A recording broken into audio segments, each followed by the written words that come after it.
네, 오늘 이제 5번 자료를 마무리를 하는 시간을 갖겠습니다. 10페이지 상단에 원래 마태복음에 예루살렘은 이방인의 때가 차기까지 이방인들에게 짓밟히리라 이렇게 돼 있죠. 입구가. 그런데 이방인의 때가 차기까지라는 이 중요한 예언은 이방인들이 회개하고 복음을 믿음으로 구원을 얻은 성도들의 충만한 수가 차기까지라는 뜻으로서 로마서 11장 11절로 27절의 말씀과 일맥상통합니다. 여기 이방의 충만함이 차기까지 이렇게 돼 있죠. 하나님은 복음을 믿음으로 구원받을 이방인의 충만함을 채우는 때와 기한을 정해 두셨으며 사도행전 1장에 나오는 말이죠. 때와 기한은 아버지 권한에 맡겨 두고 너희는 나가서 복음을 전해라 이렇게 돼 있죠. 그 후에는 자기 백성에게 민족적인 회개의 영을 보내실 것입니다.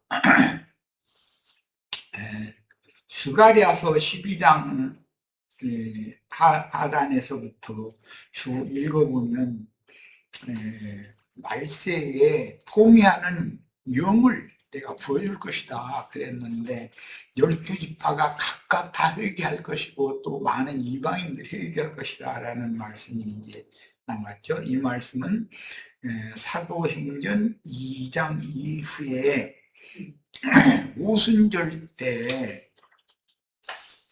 사도들이 먼저 유대인들에게 전도를 하니까 6월절 절기를 지키러 예루살렘 성전에 모였던 유대인들이 형제들아 그러면 우리가 어떻게 해야 하느냐라고 탄식을 하니까 너희가 각각 주 예수 그리스도의 이름으로 세례를 받고 죄 씻음을 얻으라 그리하면 너희를 위하여 예비하신 그리스도를 보내주실 것이다 이렇게 표현을 했어요. 이제 이것이 회개의 영을 부임받은 사람들의 구약 말씀이 신약에서 성취되는 내용인데 계시록에 가면 또다시 1장 7절에 보면 구름을 타고 주님이 오실 때 땅의 모든 족속이 통곡을 할 것이다 이렇게 되어 있어요. 그때 회개의 영이 부어지는 거죠. 그러면 그 이제 시대가 바꿔지는 거예요. 이방인의 때가 끝나고 메시아의 시대가 오는 것이죠. 그때 회개하고 돌이킨 사람들을 하나님이 받아주시기 때문에 하나님만 아시는 그 때와 기한을 사람이 알 수 없고 복음을 맡은 지휘자들은 다만 복음 전파를 위하여 충성스럽고 지혜로운 종으로 맡은 사명을 수행해야 할 것입니다. 이 충성스럽고 지혜로운 종으로 맡은 사명을 수행해야 할 자들은 나팔 부는 자들이라 그러고 이제 증인들이라 그러는데 이들의 나팔 소리를 들을 때 하나님께서 말세에 내가 통회하는 영을 부어준다는 말씀이 응할 수가 있는 거죠. 복음 전파가 없으면 통회하는 사람들이 나올 수가 없는 거니까 하나님은 회개하고 돌이킨 자들만을 받아주셔요.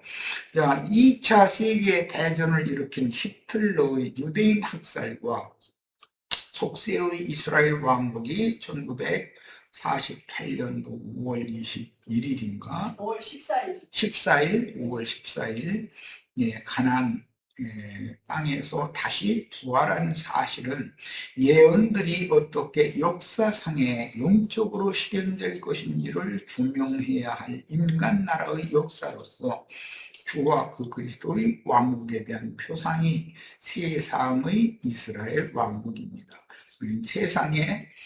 세상 나라인 이스라엘 왕국이 세워졌어도 그것이 하나님의 영원한 나라는 아니죠. 표상이지 세상 나라는. 주님의 나라는 이 세상 나라가 아니라고 그랬으니까 분명히. 주님께서는 앞에서 외식하는 서기관들과 바리새인들에게 예언하실 때 너희가 찬송하리로다 주의 이름으로 오시는 이여 할 때까지 나를 다시 보지 못하리라 라고 예언하셨는데, 이때가 사도행전 2장 6절에 나오는 오순절 때다. 그러니까 한 3천, 5천에게, 육체들에게 하나님이 그 신을 부어주는 때가 온 것이다 라는 말이에요. 이방인의 충만함이 찬 후에도 인마진 이스라엘 12지파가 예수 그리스도의 그 영을, 부음을 받는 시대의 전환이 또 온다. 그러니까 오순절은 반복될 것이죠. 세상 나라는 반드시 주와 그 그리스도의 나라가 되며 이스라엘의 신앙 회복은 예언대로 실현되어 메시아의 왕국이 세워져서 이사야 65장 17절로 25절, 사도행전 3장 21절, 로마서 8장 18절로 23절, 계시록 21장 5절의 예언과 같이 만물은 새롭게 회복되고 세상 나라는 주와 그 그리스도의 나라가 되며 결국 메시아의 모든 원수는 그 영께서 모든 대적하는 것, 거슬리는 것들을 발등상을 삼으신다. 정복한다. 이 말이 가나안 땅을 정복한다라는 말이 실제로는 대적자들을 발로 짓밟는 것이고, 그것은 실제로는 가나안 왕들을 이제 잡아서 포로로 잡아서 굴 속에 넣어놓고 전쟁이 끝날 때까지 굴 속에 가둬놨다가 전쟁을 마치고 돌아와가지고 이스라엘 장수들에게 그 가나안 족속의 왕들의 목을 밟으라고 그랬죠. 그리고 이제 목을 쳐서 죽였는데, 그것이 땅을 정복하며 라는 말씀이 창세기 1장 26절로 28절에 하나님 형상과 모양으로 만들어진 사람들에게 땅을 정복하며 모든 생물을 다스리게 하자 하셨는데, 땅을 정복한다는 게 가나안 땅 정복 전쟁으로 예시가 되었고, 이것은 복음 전파를 통해서 믿는 이들의 마음을 예수 그리스도께서 다 복종시키고 굴복시킬 것에 대한 예시, 모형이었다는 거예요. 자, 하나님은 그분의 계획을 인류 역사에 실현하는 구속사를 실현하기 위해 때를 따라 우주를 경영하시는 방식이 다른데, 율법과 선지자의 때 우주를 경영하는 방식과 이방인의 때 우주를 경영하는 방식과 그 천년 기간의 메시아의 왕국 때 우주를 경영하는 방식은 다를 수밖에 없죠. 요즘에는 우리 어릴 때만 해도 세상이 바뀌어가는 게 참 시간이 꽤 오래씩 걸려서 세상이 점진적으로 이렇게 발전이 되는데, 지금은 1년이면은 우리가 알 수 없는 어떤 신기술이 나오고, 요즘에는 AI가 어쩌고 했었는데 나는 그게 뭔 말인지 알지 못하겠고, 그럴 정도예요. 그게 이 컴퓨터 기술을 따라갈 방법이 없어, 나 같은 사람은. 이 시대가 막 그냥 시간 단위로, 분초 단위로 빨리 지나가는 거지요, 지금.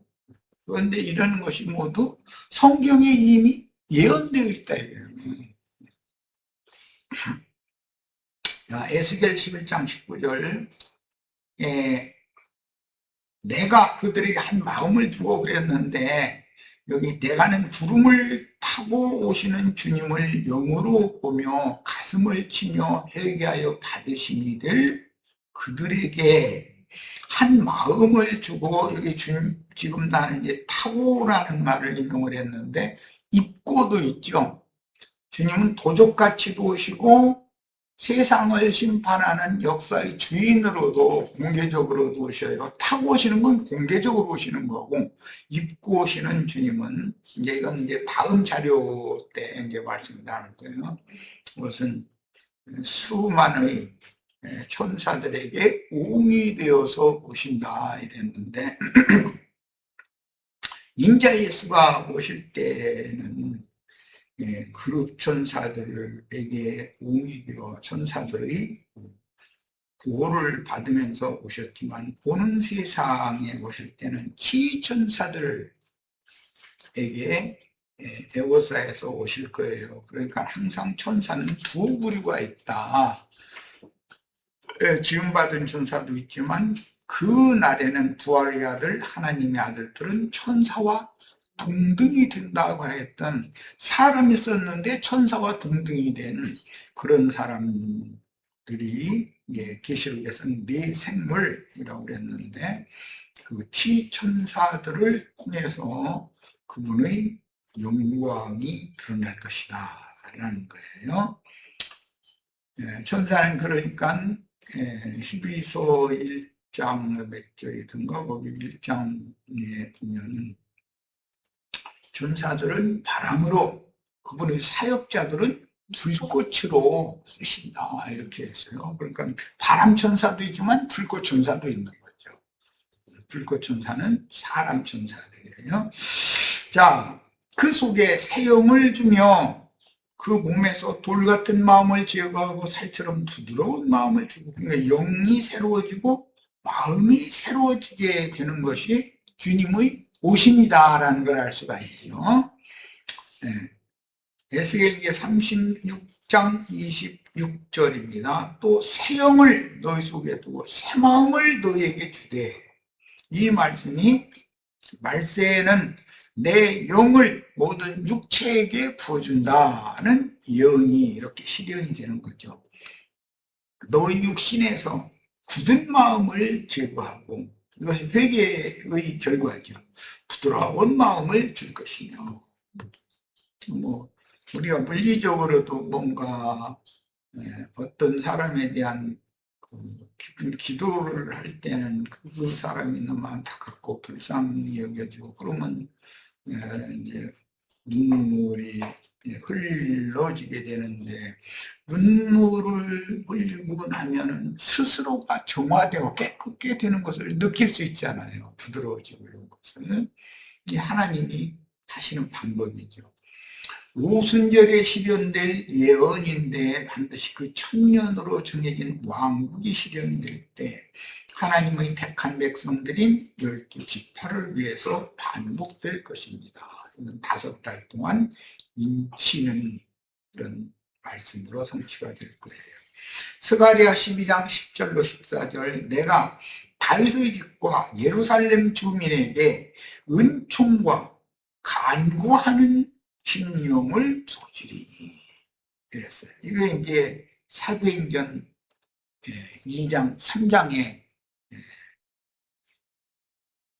초실절 부활의 날 생명의 영을 받은 사도들이 오순절 능력의 영을 덧입고 나가서 전도를 하니까, 형제들아 그럼 우리가 어떻게 해야 하냐, 너희가 구원의 주를 너희 손으로 주겠지 않냐.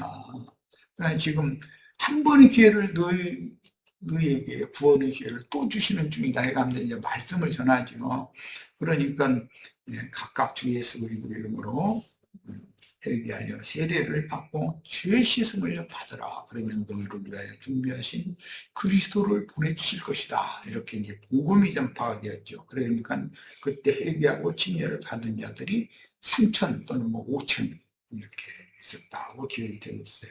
이게 오는 세상에도 이스라엘 12지파를 단체적으로 버렸으나 단체적으로 이스라엘 12지파를 회개하고 돌이켜서 메시아의 왕국을 세우는 제사장 나라로 세우기 위하여 이스라엘 각 지파에게 1만 2천씩 인을 치는 방법이다라는 거예요. 이제 이런 일이 오순절의 성취가 이 교회 추수가 마쳐진 다음에 반드시 있게 마련이다. 그래야 새 세상이 오는 것이다 라는 거예요. 자, 그러니까 이 통회하는 영과 뉘우치는 영을 단체적으로 부어주는 때가 시대의 전환의 표적인 것이죠. 그들이 그 찌른 바 그를 바라보고 그를 위하여 애통하기를, 독자가 독자를 위하여 애통하듯 하며 그를 위하여 통곡하기를 장자를 위하여 통곡하듯 하리라. 이 말씀이 계시록 1장 7절과 먼저는 사도행전 2장 37절에서 인용이 되었고 계시록 1장 7절에 구름을 타고 오시는 주님 앞에서 사람들이 가슴을 치면서 애통하는 그림이 나왔는데 문자적인 말씀이 나왔는데 이것이 통회하는 영이 부어지는 광경이다. 그러면 이게 시대의 전환기가 왔다라는 표적인 거다. 우리가 세상 나라 사람이었다가 나라를 바꾸려면 힘을 바꿔야 되는데 그러려면 내가 어떠한 죄인인지를 복음 전파를 통해서 듣고 영으로 깨달아져 가지고 회개하며 돌이켜야 세상 나라를 떠나서 주님의 나라 백성으로 들어갈 수가 있는 거잖아요. 하나님 나라에 들어갈 수가 있는 거잖아요. 이것은 당연히 성경에서 말하는 한 시대의 전환이라는 것을 하늘로부터 통해하는 영이 부어지는 것을 표적으로 그걸 기점으로 해서 시작이 된다는 걸 알 수가 있어요. 통회하고 돌이키면 하나님이 그 영혼을 연락하신다 그러는데 그건 내기 용어죠. 연락하신다, 받아주신다. 그를 받아주시면 그를 버리면 그가 죽은 것이고 그를 받아주시면 죽은 자 가운데서 살아나는 것이죠. 그날에 예루살렘에 큰 애통이 있으리니 이 말씀이 사도행전 2장 37절과 계시록 1장 7절에 반복해서 인용이 됐어요. 무릇 짝이 하나들인 문에 있던 애통과 같을 것이라. 오순절은 초대교회와 이방인의 교회 추수에 반복된다. 율법과 선지자의 때에서 이방인의 때로 넘어가는 과정에 먼저 자기 백성에게 먼저 복음이 전파되니까 유대인들에게 먼저 적용이 되고 유대인들 중에 이제는 더 이상 복음 받아들일 자가 없으면 복음이 이제 이방인에게로 가는 거죠. 그런데 이제 지금 오늘 우리는 이방인들이 더 이상 복음을 받아들일 자가 없으면 주님께서는 이제 시대를 또 바꿔서 이스라엘 12지파에게 통일하는 영을 뉘우치는 영을 부어주시면 로마서 11장 15절 말씀대로 저희를 버리는 것이 그들이 다 죽는 것이었다면 저희를 다시 받아주시는 것이 죽은 자들 가운데 다시 살아나는 것이 아니면 무엇이겠느냐. 그러니까 단체적인 이스라엘의 부활이라는 것이 통회하는 영이 부어질 때 회개하는 자들에게 응한다는 것을 알 수가 있는 것이죠. 온 땅 각 족속이 따로 애통하되 다윗 족속이 따로 하고 그들의 아내들이 따로 하냐 나단 족속이 따로 하고 뭐 이제 이렇게 쭉 이어져 나갑니다. 그리고 모든 남은 족속도 각기 따로 각 민족은 이방 민족도 따로 이렇게 단체적인 회개의 때가 온다는 거예요. 자, 여기 이제 남편 아내 얘기했는데 여기서 남편이라는 건 전도자를 말하는 거, 아내 얘기라는 믿음으로 복음을 받아들이는 교회를 말하는 거예요. 그날에 스가랴 13장 1절로 2절 죄와 더러움을 씻는 셈이 다윗 족속과 예루살렘 주민을 위하여 열리리라. 그래서 이게 말하자면 예언된 통회하는 영, 뉘우치고 돌이키는 영을 단체적으로 보여주는 거예요. 그게 오순절 때 있었죠. 그러니까 오순절은 사도행전 2장 3장에서만 끝난 게 아니고 교회 시대의 끝에 자기 백성들을 다시 회복시키기 위해서도 반드시 재현된다는 것을 알 수가 있네요. 모든 절기가 마찬가지죠. 뭐 절기 얘기는 뭐 잠깐만 언급을 하자면 그 율법에 정한 절기는 예수 그리스도를 통해서 다 이루었죠. 6월절, 무교절, 초실절, 그 다음에 오순절, 나팔절, 속죄절, 장막절 이 7절기가 예수를 통해서 이루어졌어요. 6월절은 예수님의 죽음을 말한 것이고, 무교절은 예수님의 장사 되심을 말하고, 초실절은 예수님의 부활을 의미하고, 오순절은 그야말로 이제 오순절 성령 강림을 말하는 거예요. 오순절 이후에는 당연히 사도들이 이제 나팔을 불게 되니까 나팔절이 이어지고, 나팔소리를 들으면 사람들이 회개하게 되기 때문에 속죄절이 이루어지고, 회개한 자들을 하나님이 받아주시면 장막절, 교회로 완성이 되는 거예요. 자, 이 모든 절기는 이미 예수를 통해서 이루어졌다. 절기의 실제는 예수 그리스도다. 예수 그리스도. 그런데도 오늘날까지 이상하게 6월절 성만찬식은 끝까지 붙들고 들어주는 사람들이 이렇게 많아요. 그들은 아직 예수님이 6월절을 이루신 사실을 안 믿는 것이죠. 그리스도께서 다시 오시기까지 예수 그리스도께서 우리의 모든 지난 죄들을 대신 짊어지고 그분이 죽임을 당하셨다라는 것을 전파를 하는 것이 6월절을 기념하는 것인데, 복음 전파가 기념하는 것인데, 그게 아니고 무슨 떡조가리 붙여서 그 한 조가리 마시고 먹고 포도주 마시고 이런 종교 의식을 놓지를 못해. 사람들이 이상해. 참으로 이상해. 나는 이상하게 6월절 얘기가, 절기 얘기가 나오는 바람에 오늘 이거 남은 차례 다 묻을 텐데. 아니, 예수님이 유대인들이 지키던 율법적인 6월절을 매년 3절기에 들어가니까 예루살렘에 올라와서 그 절기를 지켰어요. 그러나 예수님이 마지막 죽임당하실 때 내가 너희와 함께 이 6월절 먹기를 그렇게 원하고 원하였다라고 하셨어요. 그런데 예루살렘에는 12제자만 있는 게 남자 제자들만 있었던 게 아니고 120명의 예수를 따르는 여성도들도 있었고 다른 많은 성도들이 있었어요. 그런데 그 만찬이라고 한 건 12제자하고만 했잖아요. 그러면 사람 처벌이라는 거예요, 예수님이? 120명 중에서 12명만 데리고 만찬을 먹었으니까. 오늘날 로마교로부터 시작해서 기독교계가 행하는 것은 아무나 그 모임에 참여한 자는 떡조가리 하면 다 먹어. 다 포도주 이렇게 마셔. 그게 아니잖아요. 예수님이 한 것은 12제자와만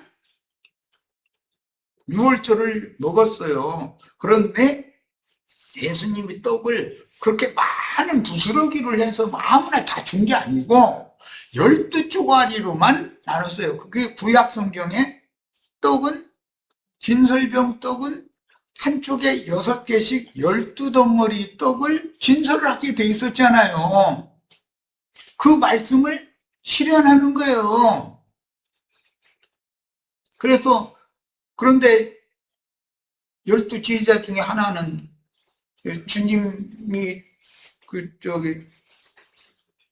떡그릇에 넣고서 하나씩 이렇게 쭉 나눠주는데 가리니다가 주님이 손든 그 떡그릇에 지가 손을 같이 넣었다는 거잖아요. 그러다가 지 떡은 지가 가지고 이제 나갔는데 그 밤이 되었다고 그랬어요.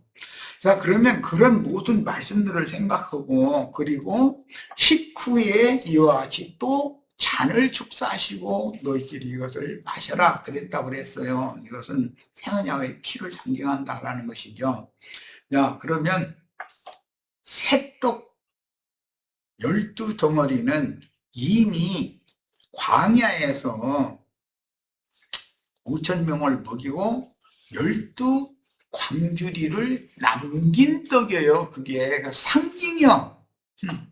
이게 주님께서 12덩어리 떡을 제자들에게 남은 떡을 한 덩어리씩 제자들 자신이 떡 조각이 된 거 아니에요. 남은 그 제자들이 나가서 그 떡을 이제 또 나눠줘야 되는 사명을 맡았다 그 말이지.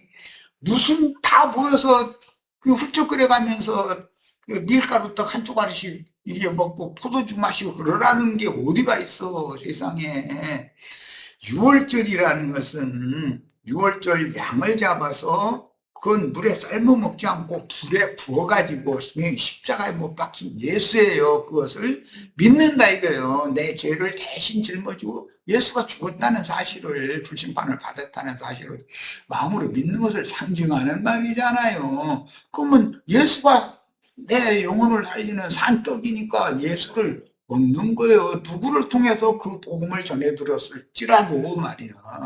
12제자 중에 누구를 통해서 그 복음을 전해 들었을지라도, 또 예수님이 생명의 성령이 돼서 오늘 나의 영을 살리시고 또 온전케 하시고 하는 이런 모든 말씀을 끊임없이 가르침을 받아야 된다 이거예요. 말씀을 가르침 받고 말씀에 흐르는 영을 마시는 것이 내 피를 마시는 것이고 생명수를 마시는 거라고 성경 요한복음에 분명히 그렇게 해놨잖아.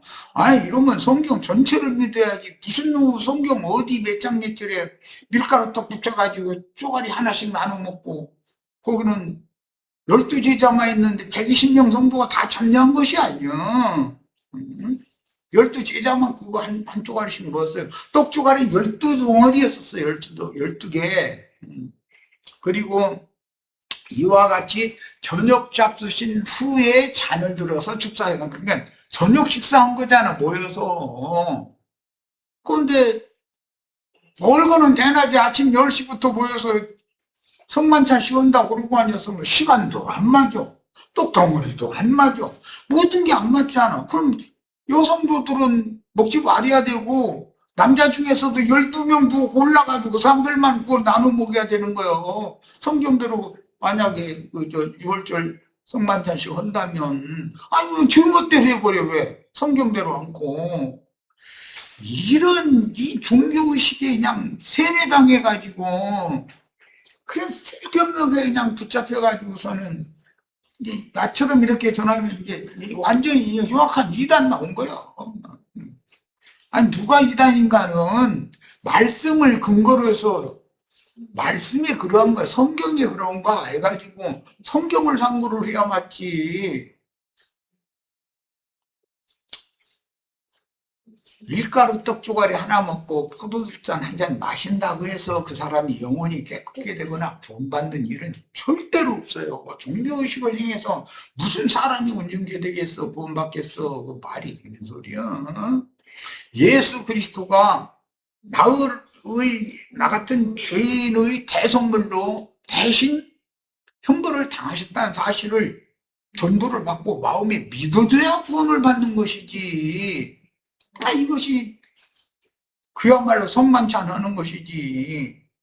그게 사복음서에도 나오고 고린도전서 11장에 나오는 말씀인데, 다 거기 보면은 저녁 식사를 하는 거예요. 그러니까 고린도전서 11장에서는 특별히 내가 너희가 모일 때 성만찬식 한다고 하는 그걸 내가 너희를 칭찬할 수 없다. 왜?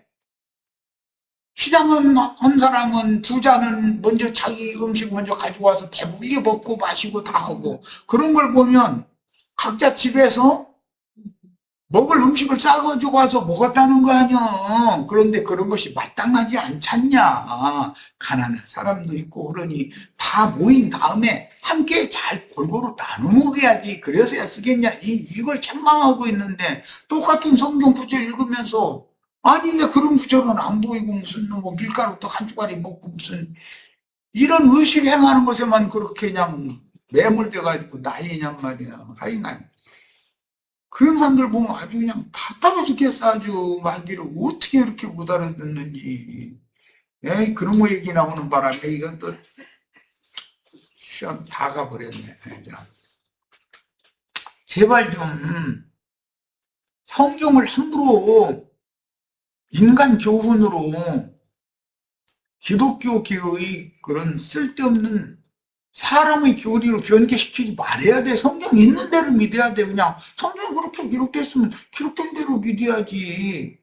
왜 이렇게 무슨 놈의 로마교나 개신교 뭐 형제회나 뭐 지방교회 등등 이런 데서 그냥 장로들을 유전으로 이렇게 세뇌시켜 놓고 그것을 붙잡혀가지고 그걸 벗어나들면도 원한이들이요. 말씀으로 돌아가야 돼요. 다 얘기할 것 없이 무조건 말씀으로 돌아가야 돼.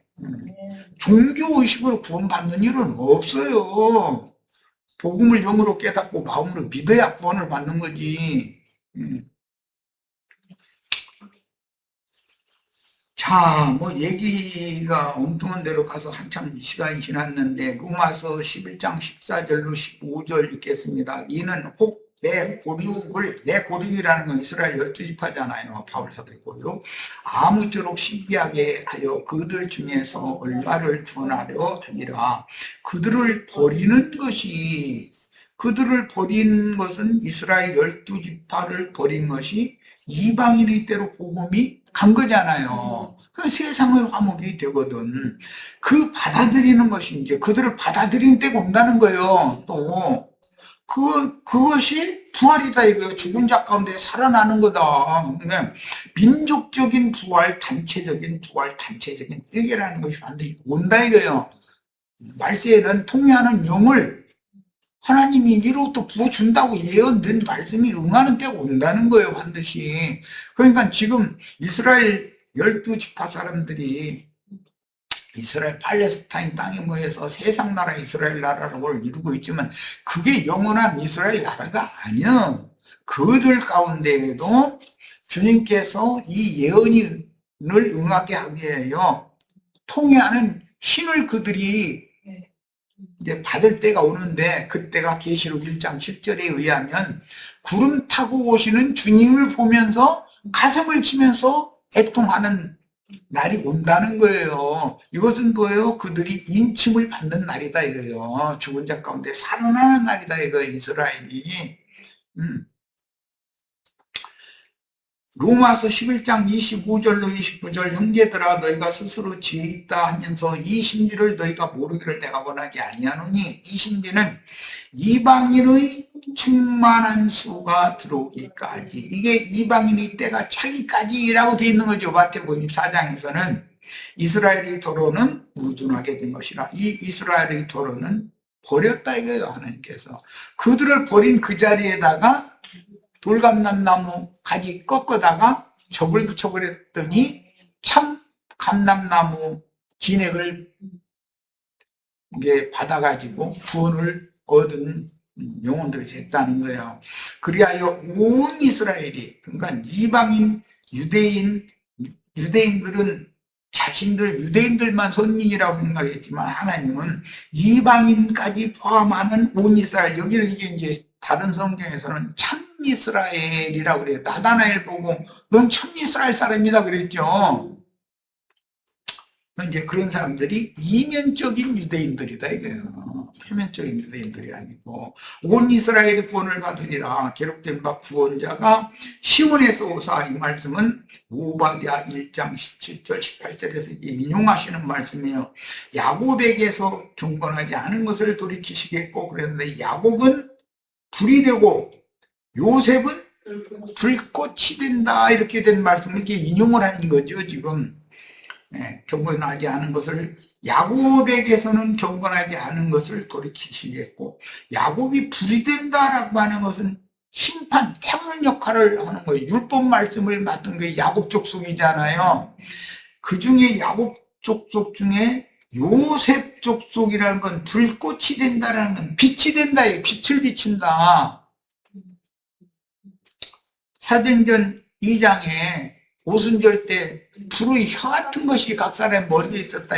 불꽃이다, 불꽃 천사가 임했다 이 말이야. 그럼 뭐예요? 빛을 발하는 천사다. 빛을 사자들이다. 요셉 족속은 빛을 발하고 야곱 족속은 불이 되어서 태운다 이 말이야. 근데 당연히 불이 탈 때는 불꽃이 위로 올라가는 거죠. 이제 비유지 이런 것들이 내가 그들의 죄를 없이 할 때 이게 회개하고 돌이킨 자들일 거 아니에요. 불로 태우면 빛을 받아가지고 회개하고 돌이키면 그들의 죄가 없어지는 거 아니야. 그들에게 이루어질 내 언약이 이것이라 함과 같으니라. 이게 오바댜서 1장 17절에서 18절에 있는 말씀이 인용된 거예요.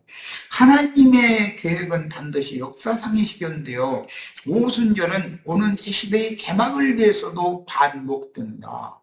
모든 절기는 반복된다. 반드시 예수께서 오셔서 이루신 모든 것은 그 영이 되어서 오신 그리스도로 말미암아 완성되는 거예요. 이제 예언대로 이방의 충만함이 차면 이스라엘 민족은 반드시 영혼을 싣는 샘이 열림으로 하늘과 땅을 창조하신 하나님이 사람 속에는 영을 지었다. 이렇게 스가랴서 13장 1절 시작이 이렇게 돼 있죠. 영적으로 회개하고 돌이키도록 통해하는 영을 부어주시면 그 통해하는 영을 받아들이는 게 인간의 영이다 이거예요. 그래서 디모데후서 4장 몇 절이면 거기 보면 나는 주께서 내 심령에 계시기를 원한다 그래요. 예수님이 창금 하늘 어디에 있는 게 아니라 셋째 하늘이라는 건 믿는 이들의 심령을 말한단 말이에요. 돌이킬 것이며 주님은 그들의 지난 모든 죄악을 용서해 주심으로 받아주시고 오는 세상에서 새 땅의, 이건 새 마음을 말하는 거예요. 제사장 나라를 실현하실 것이니 인마진 이스라엘 12지파는 제사장 나라를 실현하게 돼요. 이것이 천년왕국이에요. 주님의 백성들인 이스라엘과 맺으신 하나님의 언약이기 때문이다. 자, 로마서 11장 28절 복음으로 하면 그들이 버림받았던 이스라엘 12지파가 너희로 말미암아 원수된 자요 택하심으로 하면 조상들로 말미암아 사랑을 입은 자라. 이스라엘 12지파가 혈통적인 선민이었잖아요. 하나님의 은사와 부르심에는 후회하심이 없느니라. 모든 민족 중에 이스라엘 민족을 택하신 것이 하나님이 후회할 일을 하겠냐 이거예요. 그들에게 하나님이 말씀을 맡기셨고, 그런데 그들이 잘못한 한가지는 받은 말씀을 모든 이방인에게 나가서 전파하는 복음의 제사장 나라 역할을 하라는 것으로 택해놨더니 우리만 선민인 거지 이방인들하고 한 자리에서 식사 먹으면 안 되고 물도 마시면 안 되고 그들은 부정한 자들이고 이렇게 한 것이 그게 율법 때문에 그런 건데 그것이 죄가 됐다는 거예요. 야, 결국 생명의 주를 죽인 자들이라도 사도들이 증거하는 그 영의 영혼은 복음, 그 영의 복음 전파를 통해서 죄 이름으로 오시는 이 곧 살려주는 영으로 오시는 주님을 영접하면 먼 자를 다시 볼 수 있으나 그 영과 신부의 증거도 끝내 받아들이지 않으면 교회 시대의 끝까지 메시아를 만날 수가 없을 것이다.